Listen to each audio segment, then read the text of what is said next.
¿Qué tal? Muy buenos días. Estamos iniciando Cara a Cara. Hoy tendremos varias conversaciones. Iniciaremos con Hortensia Noroña, diputada del PRI. El tema: piden salvar escuelas de tiempo completo. Más adelante, el análisis de Lucía Almaraz, académica de la UNIVA, ecos de la detención de Jaime Rodríguez el Bronco. Al finalizar, aquí en cabina, Marta Pereira Moncayo, investigadora en Mexicanos Primero Jalisco. También el tema es de parte de la Secretaría de Educación Pública. Puede revertir su decisión para recuperar las horas adicionales de clase y los alimentos para niñas, niños y adolescentes. Cara a cara, arrancamos. Noticia, análisis y debate. Eso es Cara a Cara. Información de primera mano en voz de sus protagonistas. Escucha a Cara a Cara.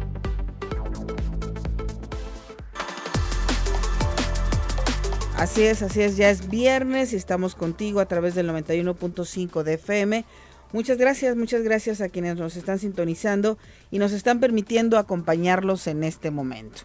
Si vas en tu vehículo, en el transporte, donde quiera que estés, nuestro agradecimiento para ti, y también a quienes lo hacen a través de nuestras redes sociales, Facebook, Twitter, Instagram y YouTube. Muchas gracias por estar con nosotros a través de Zona 3 Noticias, así totalmente escrito con número para que nos puedas encontrar más fácilmente. Y bueno, agradezco a Laura Martínez Gamiño, nuestra productora. Gracias también a Dulce Rodríguez Moreno, quien está en el canal Continental de Noticias, en la redacción también. Y Rocío González Araoz, nuestra Community Manager. Gracias a Omar Machán en los controles técnicos. Y así es como estamos iniciando este día Cara a Cara. Legislativo bajo la lupa. Saludamos y tenemos en la línea telefónica a Hortensia Noroña, diputada del PRI. ¿Cómo estás, Hortensia? Buenos días. Muy bien, buenos días, Laura. Muy contenta de podernos comunicar por este medio. Gracias. Bueno, pues con este importante tema, este importante deseo de salvar las escuelas de tiempo completo. Pero ¿cuál es su propuesta? ¿Cómo se pretende realizar esto? Sí, fíjate que nos preocupa mucho que nuevamente el gobierno federal trate de imponer su visión retrógrada, su visión fuera de la realidad, y en un tema tan sensible como es la educación y el futuro de nuestros niños. Hizo el decreto para, según él, cambiar las reglas de operación, en donde el dinero ya no se implemente para una educación integral, sino que se dé directamente a los padres de familia, olvidando cuál es la razón de ser de las escuelas de tiempo completo, que es que tengan una educación integral. Al ver la cerrazón del gobierno federal, pues nosotros apelamos aquí al gobierno del estado en una primera instancia para que el costo que tienen las escuelas de tiempo completo en Jalisco, que es aproximadamente de 350 millones de pesos, de manera emergente en este año se pueda subsanar o cubrir por medio de los excedentes del impuesto sobre la nómina. Este impuesto sobre la nómina, que se incrementa el porcentaje a partir del año 2022, se está previendo que tenga un excedente de aproximadamente 1.800 millones de pesos. De esos, 800 están previstos para un fideicomiso de infraestructura, pero quedan otros 1.000 millones que se repartirán entre el presupuesto en general y las prerrogativas a los municipios. Entonces ahí marcamos nosotros una ruta que puede ser que de ahí saquemos el dinero para de manera emergente, en tanto que se resuelven los amparos y se hacen las consideraciones necesarias en los legislativos federales, se pueda apoyar a los padres en Jalisco y dejen de tener esta incertidumbre y podamos continuar con una escuela y una educación integral para los jóvenes y los niños de Jalisco. Así es importante esto que señalas, porque ya se han visto afectadas en muchos aspectos los hogares donde antes se tenían este apoyo y ahora ya no, entre ellos sobre todo la alimentación, el que las madres, que generalmente son quienes absorben la educación de los niños, pues también se ven afectadas en su desarrollo laboral, ¿no? Por supuesto, estamos saliendo de una pandemia en donde tenemos que la sociedad nuevamente entrar a la normalidad. ¿Cuál es la normalidad?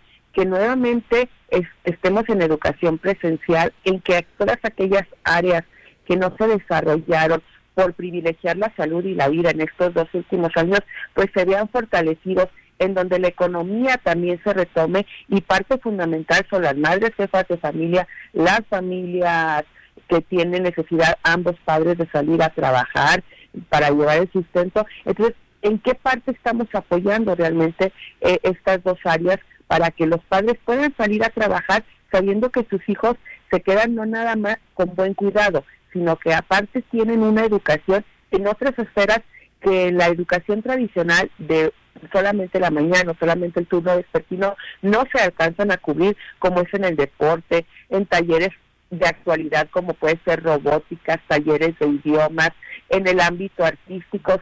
Vemos con gran entusiasmo cómo en Estados Unidos el deporte estudiantil es de alto rendimiento. ¿Por qué no aspirar en México a que tengamos ese tipo de apoyos para nuestra juventud? Tenemos el problema de la inseguridad. ¿Cuál es la manera de salir de la inseguridad? Dándoles otras opciones a nuestros niños y a nuestros jóvenes, que se desarrollen en el deporte, que se desarrollen en las artes, que se desarrollen en la ciencia.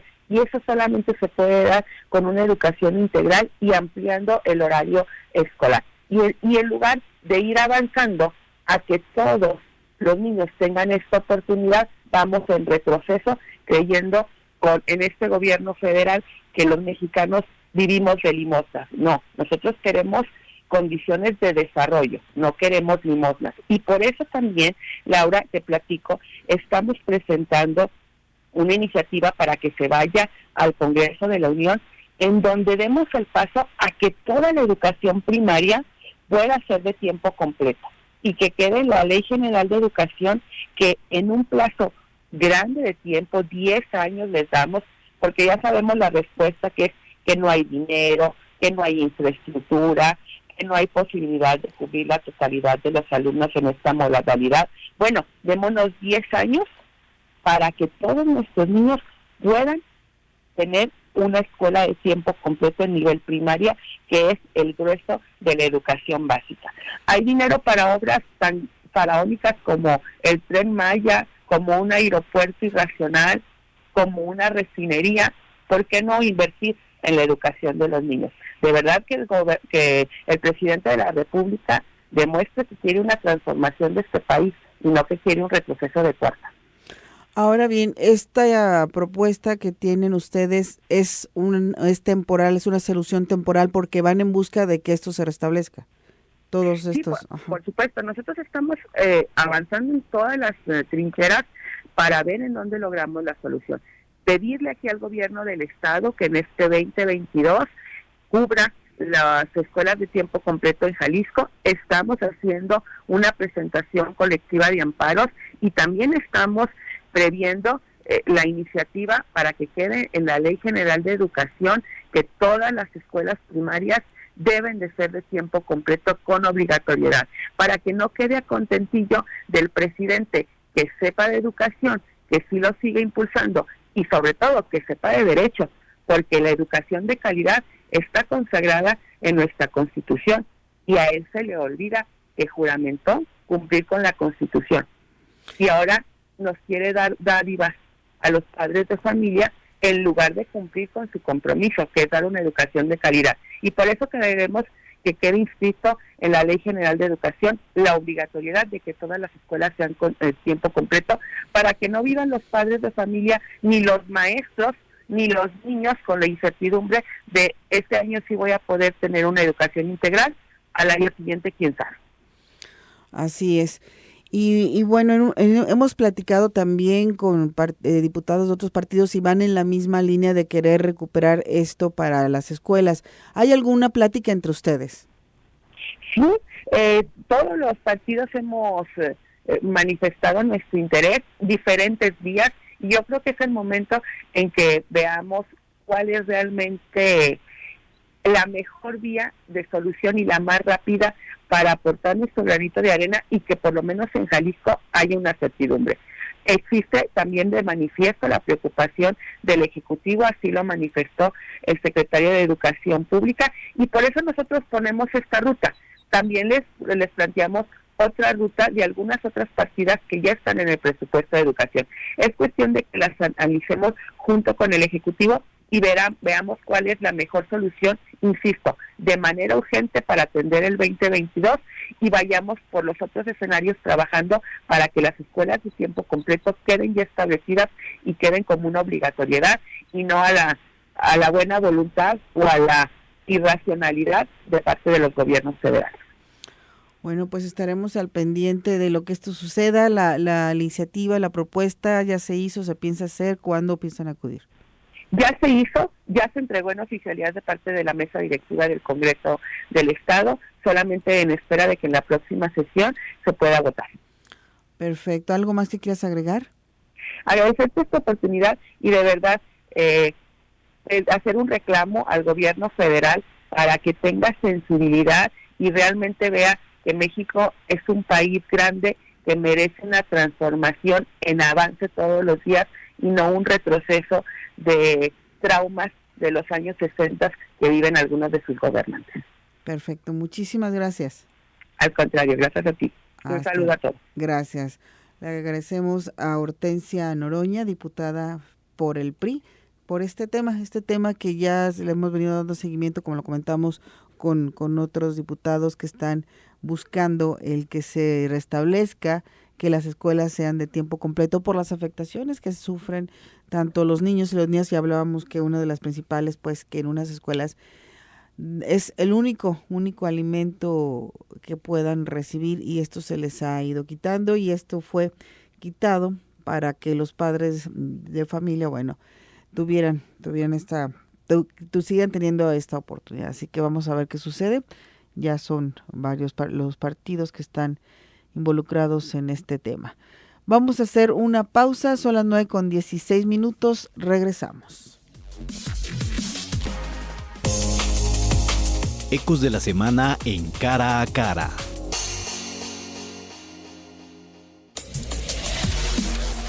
Utilizar la ley para venganzas políticas, no se pueden fabricar delitos y al mismo tiempo no debe de haber impunidad. Entonces se debe de informar cuáles fueron los motivos, las causas, presentar las pruebas, transparentar todo.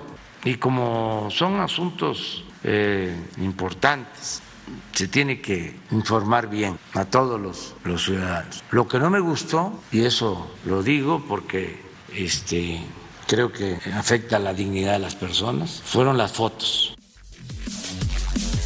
Son las 9:21, escuchamos un audio del presidente Andrés Manuel López Obrador.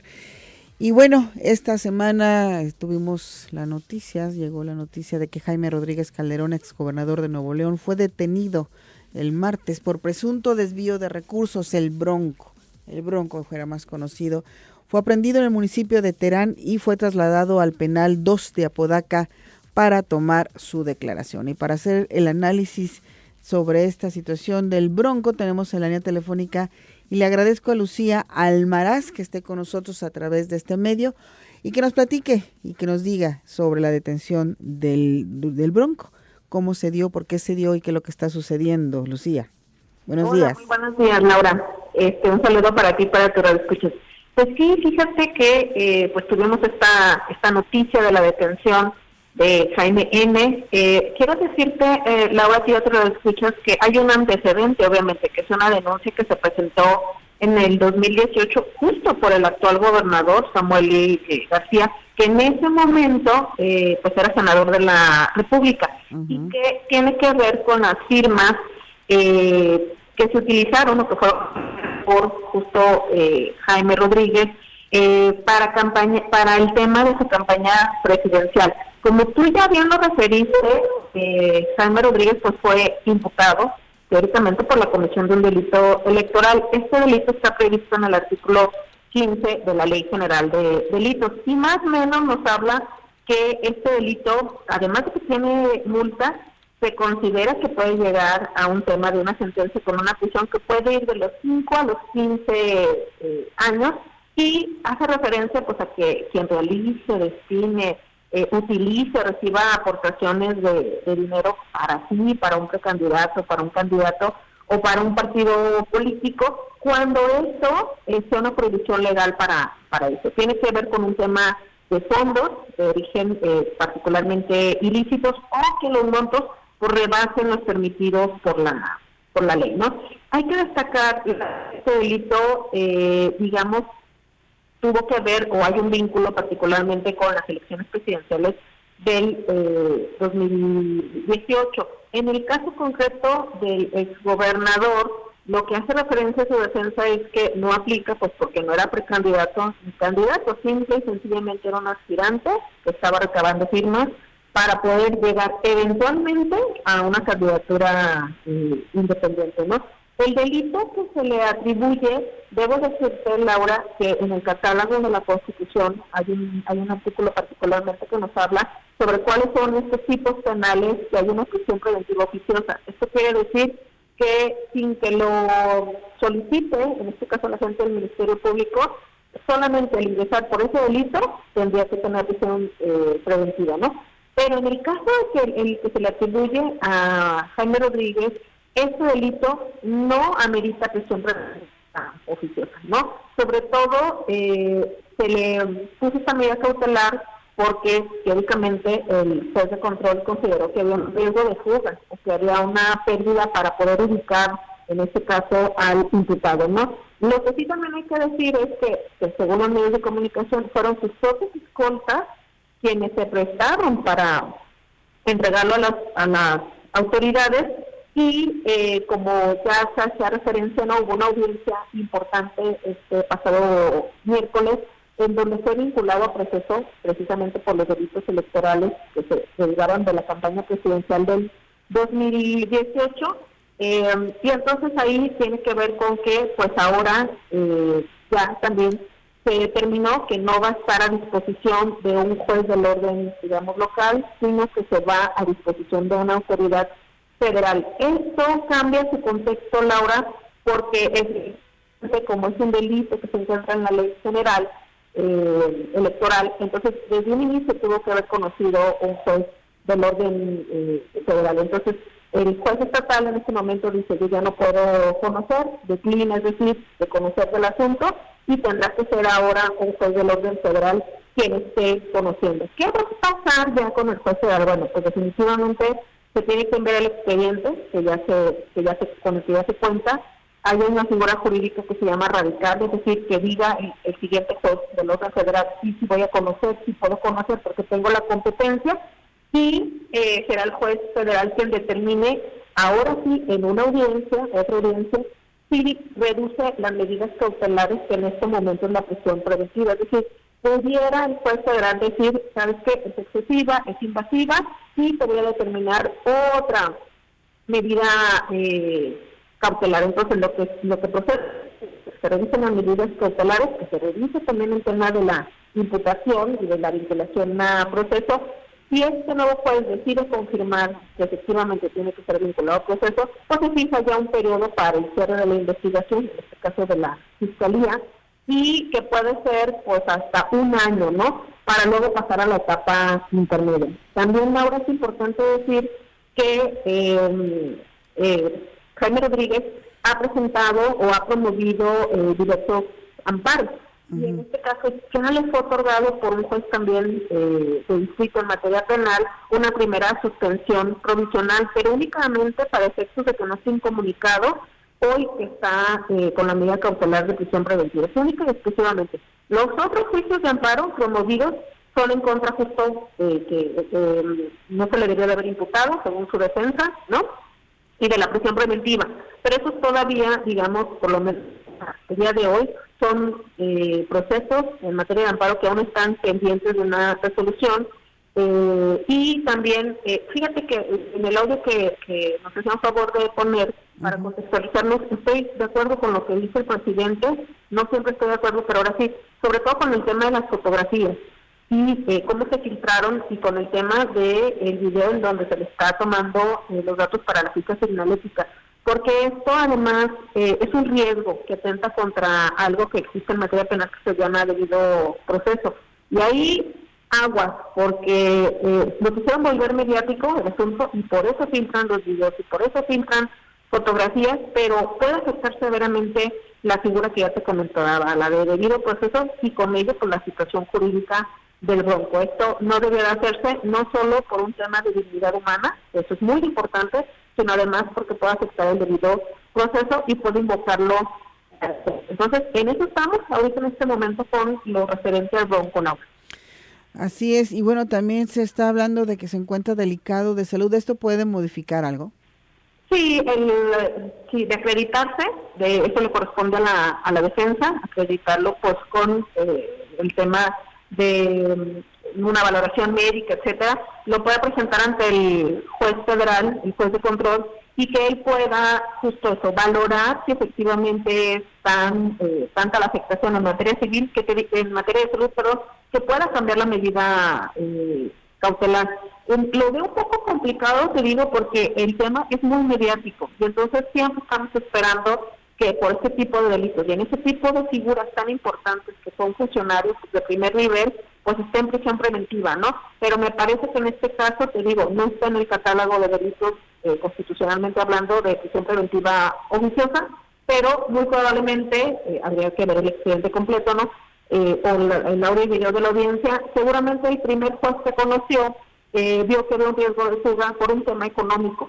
Entonces, sí puede variar la medida cautelar, hay que esperar a ver si efectivamente se puede acreditar el tema de salud y cómo lo considera pues el juez de control a nivel federal.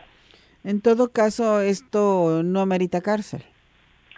Sí, decíamos que los delitos por los que está, digamos, hoy imputado, sí ameritan cárcel de 5 a 15 años de prisión más una multa. La diferencia con este tema de la pena privativa de la libertad respecto al delito tiene que ver más bien con una medida cautelar. Recordemos que las medidas cautelares sobre todo se aplican porque justo queremos que la persona esté disponible ante la autoridad. Se puede ir una medida cautelar, la que más afecta siempre es la prisión preventiva, ¿no? Que es la que hoy tiene Bronco, pero puede ser que el juez la cambie porque no salga del país, porque vaya y firme de manera periódica ante el juez, otras más leves que puede ser que en caso de otros delitos que no manejan determinada maquinaria o vehículos. Entonces son más o menos 13 medidas cautelares las que se pueden aplicar. La que siempre afecta más, insisto, pues es la prisión preventiva, que normalmente es la que socialmente hablando pues estamos acostumbrados, pero hay otras medidas más que se le podrían aplicar. Perfecto, bueno, pues estaremos al pendiente de cómo avanza esta situación del Bronco. Y bueno, ayer también se daba a conocer otra información que es bastante importante, ya que en Fast Track se publica decreto que permite promocionar la revocación de mandato. Sí, no, hombre. A ver, explícanos esto, de qué se trata. Porque ya había una denuncia en contra de esta propaganda que se estaba haciendo sobre la revocación. Claro, por supuesto. Pues es que la ley electoral definitivamente prohibía que se hiciera algún tipo de promoción, sobre todo por un tipo de veda, en donde hoy el presidente de la República, ni su gabinete, ni ninguna otra persona que estuviera dentro del servicio público podría promover la revocación de mandato. Un poco lo que sucede en el tema cuando hay elecciones, ¿no, Lau? Incluso para los medios de comunicación. Pero, es tan importante este instrumento para el presidente de la República que a través de la Cámara de Diputados, que si lo tiene mayoría, pues deciden cambiar la ley, así justo como tú lo decías, ¿no? Ese es el término, fast track, ¿no? Lo más rápido posible para que antes de que se lleve a cabo pues este instrumento del mecanismo de participación pudiera promoverse, ¿no? Entonces, sí me parece pues un tema, la verdad, muy delicado, Lau, debo decírtelo, porque en el control de la corrupción hay algo que se llama captura de la ley. Y me parece que desde esta postura que toma el presidente de la República y su partido dentro de la Cámara de Diputados, pues justo eso es lo que ocurrió, una captura de la ley en donde se legisla a conveniencia e intereses pues políticos, ¿no? Ya no se puede echar para atrás, digamos que esto está en el diario oficial de la Federación, lo que no pasa normalmente con otras leyes, ¿no? Que tarda en que sea publicado en el diario oficial de la Federación. En este caso no, fue de ayer para hoy ya estaba, ¿no? Entonces hoy ya tienen la libertad pues de hablar justo de todo lo que tenga que ver con la revocación de mandato y pues con ello justo eso, promover que se participe en ello. Me parece que el mecanismo justo es muy legítimo, está en la ley, es un mecanismo de participación. Lo que no me parece es justo esto, que te digo que con el tema de la mayoría, que en eso ya tendríamos que estar pensando justo la ciudadanía al emitir nuestro voto, cómo es que una mayoría afecta o beneficia un tema de legislación. Entonces, pues sí, justo eso, yo creo que no hay más que comentar, más que en el sentido de que pues hoy ya todo mundo que sea persona servidora pública pues puede promover el tema de la participación, de este mecanismo de participación, ¿no? Bueno, pues lamentable, ¿no? Porque sí viene a modificar en mucho lo que se pretende con esta revocación de mandato. Estar en campaña de alguna manera. Así es, justo es eso, porque te digo, hoy se puede estar hablando a cada minuto, a cada segundo, pues sobre el tema. Sabemos que es un tópico que le interesa mucho al presidente de la República y que pues que a partir de eso es que se da la apertura dentro de su partido con la mayoría en la Cámara de Diputados, puede hacer esta reforma que además, te digo, cada vez nos debe de preocupar más cómo se reforma, se adiciona, se crea, pues a partir de intereses no solamente de un partido, en este caso pues Morena. Perfecto, Lucía, muchísimas gracias. No, al contrario, gracias a ti, Lau. Cuídate mucho. Lucía Almaraz, académica de la UNIVA. Hacemos la pausa, regresamos.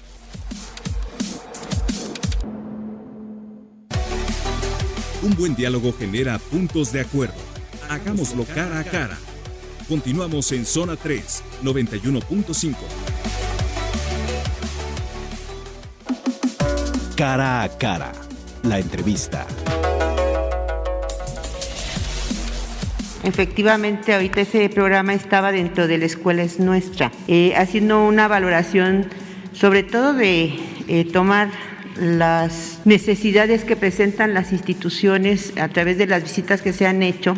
Realmente todavía faltan muchas escuelas para poder mejorar las instalaciones básicas. Sí sé que de momento puede causar alguna inquietud o por qué no alguna molestia. De momento me sorprende mucho el que se comente es que no se ve el programa del beneficio de La Escuela es Nuestra. Yo los invitaría a todos aquellos que dicen es que no se ve, que vayan a las comunidades más alejadas. A veces no se ve pues porque no está en la capital, porque no está en los lugares en donde generalmente nosotros estamos de manera más directa.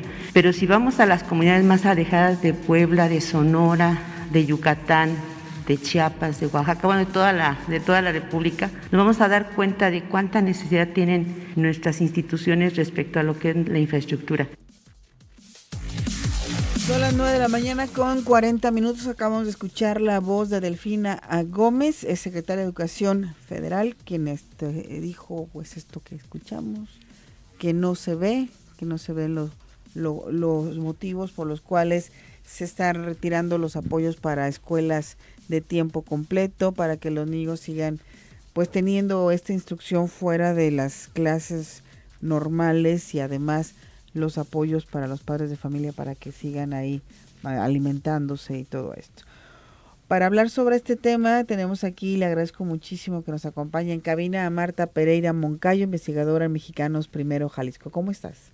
Hola Laura, acércate un poquito a tu micro porque si no, no te escucharás. Muy buen día, muchas gracias por abrirnos el espacio y buen día a la audiencia.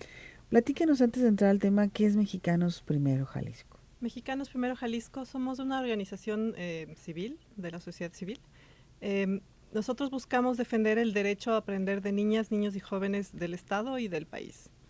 Hacemos esto desde dos vertientes, básicamente, desde la investigación para tener evidencia y tener propuesta argumentada, y también desde la activación de los actores involucrados, maestros, pues directivos, estudiantes, familias. ¿Están enfocados solamente en la educación? Estamos enfocados en la educación como el derecho a aprender, como el derecho a estar en la escuela, aprender en la escuela, participar.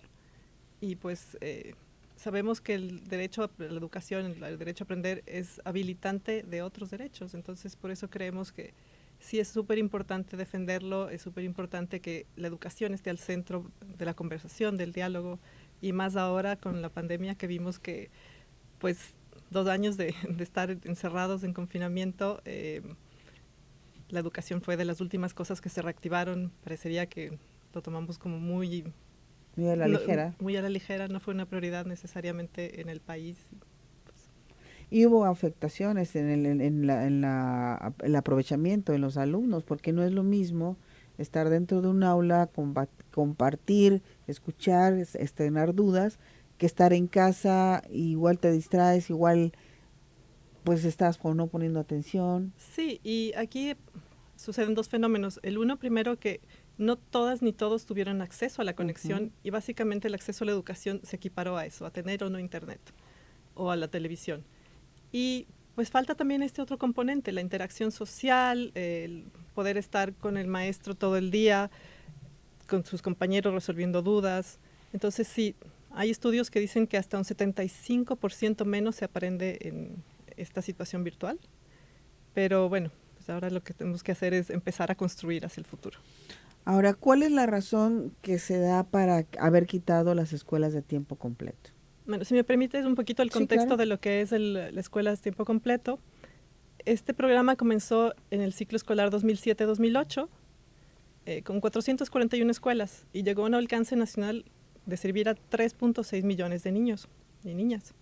Entonces se extendió mucho, pero a partir del 2019 empezaron a existir recortes a ciertos programas sociales, específicamente en educación y en salud. Y el programa de la escuela a tiempo completo era uno de esos programas que tuvo pequeños recortes. La importancia de este programa reside en que tenía 3 componentes básicos. El uno, que sí, se mantiene las mejoras de infraestructura, pero los más importantes y que más sabemos que han tenido frutos para los estudiantes y sus familias es la jornada ampliada, porque el tiempo escolar se fue de 6 a 8 horas, o sea, de 4 a 6 horas en algunos casos, o a 8 horas. Entonces, en esos espacios, las niñas y los niños podían estar aprendiendo cosas específicas como de matemáticas, inglés, y tener talleres también de arte y de otras cosas que les interesaran, computación, robótica. Esto permitía, a su vez, que las madres, que suelen ser las cuidadoras, las que están a cargo de los hijos y las hijas, también pudieran incorporarse al mercado laboral. Entonces sabemos que sí hubo esta parte importante en que los ingresos familiares, sobre todo en zonas marginadas, aumentaron, y pues esta posibilidad de que las mujeres se incorporen al mercado laboral. Y el otro componente es precisamente la alimentación. Entonces, para muchos niños o niñas en situación de pobreza extrema era la única fuente de alimento diario caliente y nutritivo.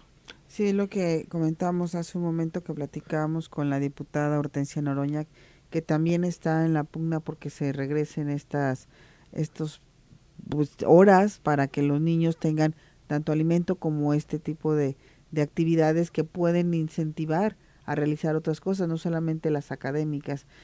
¿Cuál es su propuesta o qué es lo que ustedes consideran que se tendría que hacer o a quién hay que acudir? Sí, desde Mexicanos Primero lo que se ha hecho es, desde el brazo legal, precisamente interponer amparos. Cuando comenzó esto en el 2019 se empezó a alzar la voz y a externar la preocupación. Y el año anterior, en que ya en las reglas, más que nada, el presupuesto en la escuela es nuestra, porque el programa de la escuela tiempo completo pasó a estar en la escuela es nuestra, ya no hablaba de estos 2 componentes de alimentación y jornada ampliada. Entonces, se dio como marcha atrás en ese sentido y se permitió que se mantuviera desde este amparo.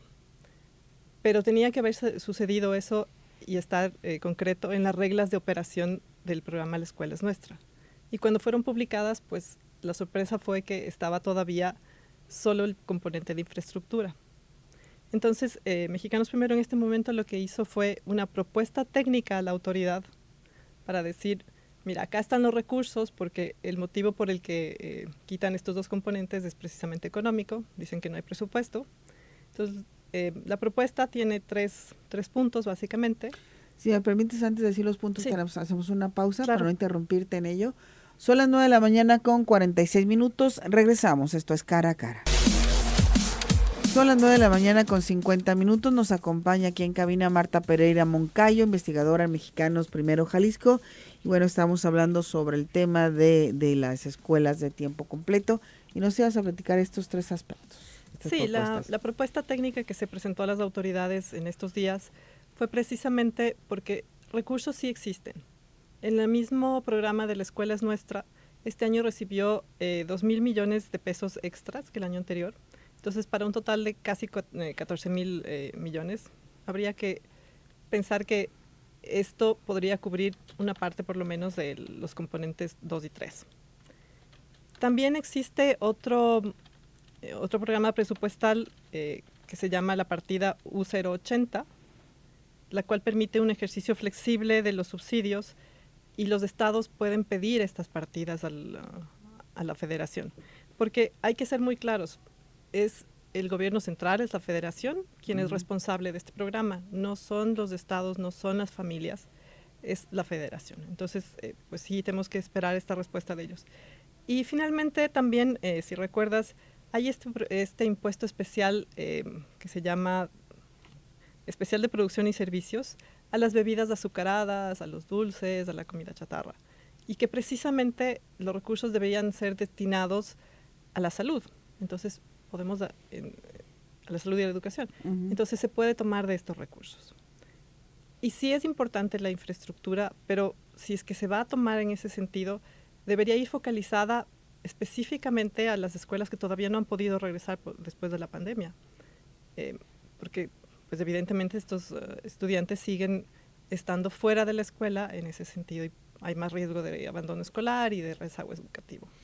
Y bueno, esto de lo que comentas, muchos alumnos no han podido regresar a la escuela por las condiciones en las que se encuentran las mismas. Pero también llama la atención que el discurso sea, bueno, es que tenemos que arreglar las escuelas y por eso tenemos que quitar los apoyos. Creo que una cosa no debería estar separada de la otra.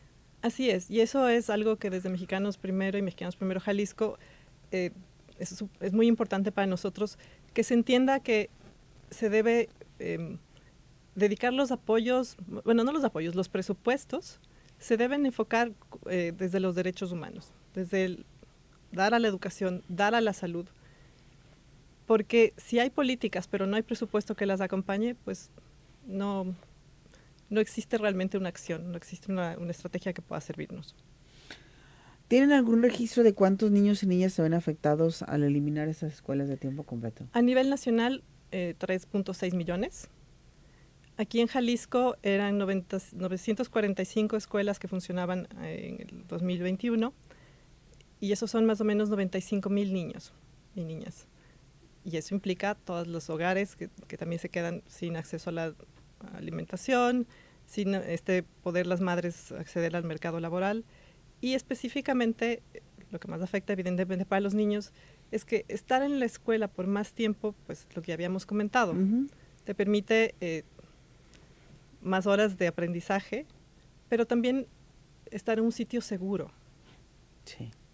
Entonces, ¿ustedes han tenido acercamiento con padres de familia? ¿Cuáles sus inquietudes? ¿Qué les dicen? de las personas que nos han buscado, con las que hemos tenido acercamiento, pues están muy preocupados. Sobre todo las familias están muy dispuestas a que este programa siga, a apoyar al programa, porque ven los beneficios. Si se habla en general a nivel nacional, yo creo que sobre todo las mujeres podrán decirte, sí, o sea, esto nos sirve mucho. A nivel rural, específicamente, si me dejas ver el dato, sí, claro.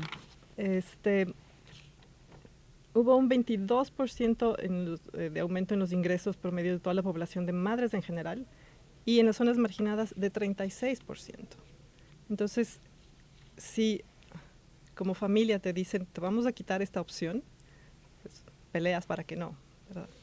Comentaba en el audio que escuchamos Delfina Gómez que estas mejoras que se están haciendo no se ven porque están en las áreas más alejadas, en las áreas rurales, pero paradójicamente lo que estamos viendo es que son a ellas a quien se les está quitando este recurso que les ayuda a mantener a sus hijos, darles un alimento, darles educación. Entonces, ¿cuál es la...? Sí, ahí yo creo que también hay que ver una cosa. Como mencionamos, la infraestructura digna es importante que se mantenga, pero hay que focalizar en las que han podido regresar, por un lado. Y por otro, si pensamos que durante 2 años no pudimos estar en la escuela como edificio, pero que si hubiéramos podido tener una mejora en, por ejemplo, la conectividad, o en que sí llegaran los alimentos, o que sí los estudiantes pudieran tener algún recurso en el que apoyarse durante estos años, pues la infraestructura ya empieza a pasar a un segundo plano. Claro. Entonces, Digo, sí es importante y se hacía hincapié, pues, los tiempos que estamos viviendo, que todavía no se termina la pandemia, que, bueno, vamos, parece que ahora sí de salida, que sí es importante, como dices, tener agua, tener baños, tener instalaciones, porque muchos niños toman clases a veces a la intemperie o en un lugar donde ni siquiera tienen un sí, techo, no seguro. ¿no? Pero que es más importante también, para que un niño tenga un buen aprovechamiento tiene que estar alimentado. Exacto. Sabemos que el aprendizaje sucede cuando se sienten en un ambiente seguro, cuando están nutridos, cuando han podido, por ejemplo, dormir, cuando han podido estar en relación con otras personas. O sea, todos esos componentes son muy importantes. Si a alguno de nosotros nos ha pasado que un día va sin desayunar al trabajo, pues se siente mal todo el día. Imaginen a niños y niñas que pues, de pronto no tienen alimento caliente en varios días. Entonces, sí, el cerebro necesita eso. ¿A quiénes se han acercado ustedes para buscar que regresen estos apoyos o quién sería la instancia? La instancia básicamente es la Secretaría de Educación en México, pero aquí una cosa interesante es que los recursos de la escuela es nuestra no son canalizados vía la Secretaría de Educación, sino vía la Secretaría de Bienestar. Entonces, en ese sentido, por eso decíamos que en la nota técnica con las propuestas, que la Secretaría del Bienestar ya no tendría que estar pidiendo como permiso para usar esos recursos que ya están aprobados. Así es. ¿Ustedes han tenido acercamiento con ellos? Nosotros, como estamos en el Estado, no tenemos injerencia, lo hacen desde Mexicanos Primero en México. Ok, hemos hablado con diputados de MC y del PRI precisamente de este tema. ¿Ustedes han tenido comunicación con ellos? ¿Están trabajando en conjunto o cada quien está haciendo...? Como son competencias federales, pues lo dejamos en ese sentido, pero aquí nosotros sí le hemos externado al secretario de Educación varias veces la necesidad de que este programa se mantenga, que haya apoyo. Y pues como unas tareas emergentes en los estados sí están como buscando la forma de buscar recursos, ¿no? Pero pues sí, es una situación emergente hasta ver cuál es la respuesta de la autoridad, que esperamos que sea positiva, que nos digan, sí, en este año dentro de las reglas de operación vamos a ponerlo, y que ya después sea una cuestión definitiva para que sepamos con tranquilidad que esos recursos van a estar ahí todo el tiempo, que no cada año tendríamos que estar peleando por estos dos componentes de jornada ampliada y alimentación, ¿no? ¿Mexicanos Primero está en todo el país? No, somos 4, o sea, estamos en 3 estados, más el que está en México, el central. Estamos en Jalisco, Sinaloa y Michoacán. Y entonces están uniendo fuerzas en todos los estados donde están presentes para lograr que sí, esto... nosotros actuamos como red y pues con las competencias desde lo estatal y lo federal que a cada uno le toca. Así es, bueno, pues es muy importante toda esta labor y esperemos que para el siguiente ciclo, que ya no está tan lejano. Sí, mira, el secretario aquí mencionó que iba a hablar con el Congreso del Estado para buscar que hubiera una partida especial para este programa específicamente, para estos dos componentes, pero eso sería para el 2013, o sea, perdón, el 2023. Sigo en el pasado. Viajamos en el tiempo. Sí. Para el 2023 estarían buscando que esto ya se restableciera. Claro, porque pues sabes que los presupuestos son anuales, entonces lo importante aquí es que la educación nos compete a todas y a todos. O sea, tenemos que unir esfuerzos como ciudadanía y yo en eso agradezco muchísimo, te agradezco a ti y a los medios que nos han apoyado para difundir la información, porque ese es el primer nivel en el que nos podemos organizar, el primer nivel en el que nos podemos involucrar con el tema, informarnos, conocer, acercarnos a las comunidades. Si sabemos de alguien que está en una escuela, que estaba en este programa o que necesita algo, conocer cuál es su realidad, conocer cuáles son las necesidades y tal vez hasta ellos tienen ideas de cómo se pueden hacer las cosas, ¿no? Perfecto, pues muchas gracias por haber estado con nosotros, Marta Pereira Moncayo, investigadora en Mexicanos Primero Jalisco. Rápidamente, ¿dónde te pueden contactar? Nosotros estamos en todas las redes sociales, nos pueden buscar como Mexicanos Primero Jalisco en Facebook, Twitter, Instagram, TikTok. Perfecto. LinkedIn. Muchísimas gracias. Nos vamos, se quedan con Omar Machain en Zona de Conexión. Gracias a todos ustedes. Disfruten de su fin de semana. Mi nombre es Laura Mora.